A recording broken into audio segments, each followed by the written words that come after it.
नमस्कार। इस चैनल में आपका स्वागत है। इस माह का ये दूसरा कोर्स और FLN का 8वां कोर्स सीखने का आकलन। बिना किसी भूमिका के इसका अंतिम प्रश्नोत्तरी हम लेकर आए हैं और हर कोर्स की तरह इस कोर्स में भी आपको 20 प्रश्न के उत्तर देने हैं, जिसमें 70% उत्तर सही होने चाहिए, अर्थात 14 प्रश्न के उत्तर सही होंगे। आप इस वीडियो को 1-2 बार देखेंगे, निश्चित रूप से आपको 14 प्रश्न के उत्तर सही मिलेंगे और सर्टिफिकेट भी मिलेंगे। तो आइए इस प्रश्नोत्तरी का एक एक प्रश्न शुरू करते हैं।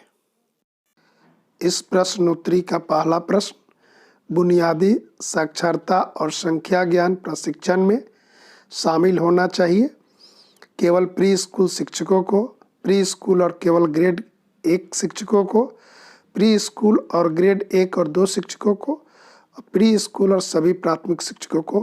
तो ये चौथा विकल्प सबसे ज़्यादा सही है। और इसका दूसरा प्रश्न, पढ़ने का बहाना करने के लिए एक गतिविधि है। इसमें 4 विकल्प दिए गए हैं।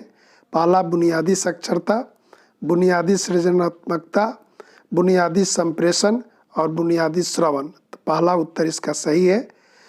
और खिलौने वाले टेलीफोन और बोलती पुस्तकें तकनीकी सहायता प्राप्त खिलौने हैं जो काफ़ी हद तक खाली जगह को बढ़ावा देती है। तो इसका सही उत्तर है भाषा और संप्रेषण कौशलों को। अगला प्रश्न, गणित या हस्त कौशल क्षेत्र में नहीं होता। तो 4 विकल्प दिए गए हैं।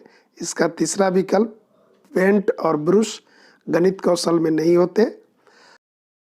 अगला प्रश्न है, खिलौनों और शैक्षणिक खेल सामग्री को विकासात्मक रूप से उपयुक्त, सांस्कृतिक रूप से उचित और खाली जगह होना चाहिए। 4 विकल्प दिए गए हैं, सावधानी से आप देखेंगे। इसका दूसरा विकल्प सबसे ज़्यादा सही है। नेक्स्ट, FLN में आकलन का उद्देश्य है। ये 4 विकल्प दिए गए हैं और बहुत ही मिलता जुलता विकल्प है। आप ध्यान से इसको देखेंगे। इसका तीसरा विकल्प सबसे ज़्यादा सही है। और अगला प्रश्न है, बुनियादी और प्रारंभिक स्तर पर आने वाली बच्चों की आयु वर्ग क्या होती है। 3 से 8, 3 से 5, 3 से 4 और 3 से 11। तो अंतिम विकल्प सही है, 3 से 11 वर्ष।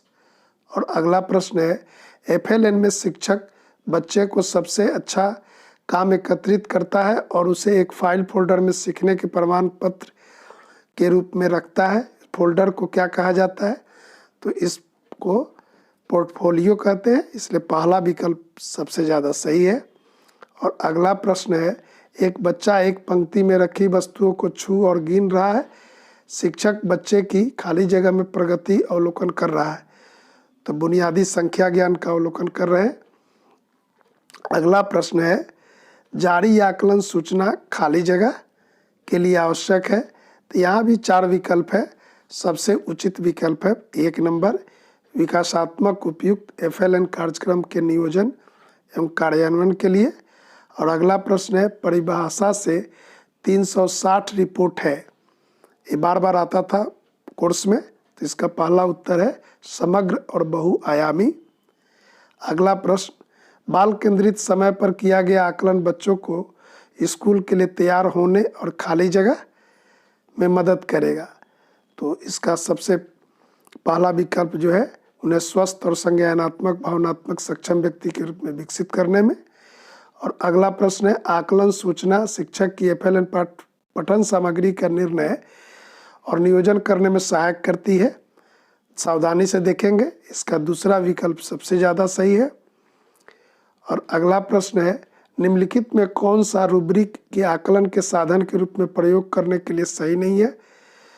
तो ये अंतिम विकल्प, उत्तीर्ण या अनुत्तीर्ण करने का अवसर, ये रूब्रिक में नहीं होते। किए हुए आकलन को अभिभावकों को संप्रेषित किया जाना आवश्यक है। कब किया जाना चाहिए? तो उपयुक्त पूर्व निर्धारित अंतराल पर। और इस प्रश्नोत्तरी का अगला प्रश्न, नई शिक्षा नीति 2020 के अनुसार स्कूल आधारित आकलन के लिए सभी बच्चों का प्रगति कार्ड को अभिभावकों को संप्रेषित किया जाएगा या होगा। कब? तो समग्र स्वरूप का। और इसका अगला प्रश्न, शिक्षण अधिगम युक्तियों में हास्य और मजा शामिल करने में से सीखना बन जाता है। कैसा? तो सरल और बेहतर समझ के साथ प्रेरणादायक। इसका अगला प्रश्न है, पहेलियों पर काम करना, उन्हें सुलझाना बुनियादी संख्या ज्ञान की गतिविधि है, किंतु यह भी संकेत करती है कि इसका अंतिम विकल्प सूक्ष्म गत्यात्मक योग्यताएं को इंगित करती है। और अगला प्रश्न है, छोटे बच्चे को FLN के लिए सीखने और विकास के अवलोकन और आकलन के लिए निम्नलिखित तकनीक की आवश्यकता होती है। तो इसमें 4 तकनीक दी गई है, तो सबसे ज़्यादा सही है 2 नंबर विकल्प, विविध उपकरण और आकलन की तकनीक। और इसका अगला प्रश्न है कि अभिभावक घर पर बुनियादी साक्षरता को बढ़ावा और प्रोत्साहन खाली जगह सुनिश्चित करके दे सकते हैं। तो अभिभावक कैसे देंगे? तो पहला वाला विकल्प कि उपयुक्त कहानी, पुस्तकें, खिलौने, हस्त वस्तुओं से। और अगला प्रश्न है कि हम बुनियादी अवस्था में बच्चे को FLN सीखने के लिए निम्न द्वारा प्रोत्साहित करते हैं। तो कैसे? तो FLN का आधार ही है 2 नंबर, खेल आधारित गतिविधि। और अगला प्रश्न है, कक्षा में वे कौन क्षेत्र होते हैं जहां बच्चों को विकास के विशिष्ट क्षेत्र से संबंधित प्रायोगिक सामग्री रहती है?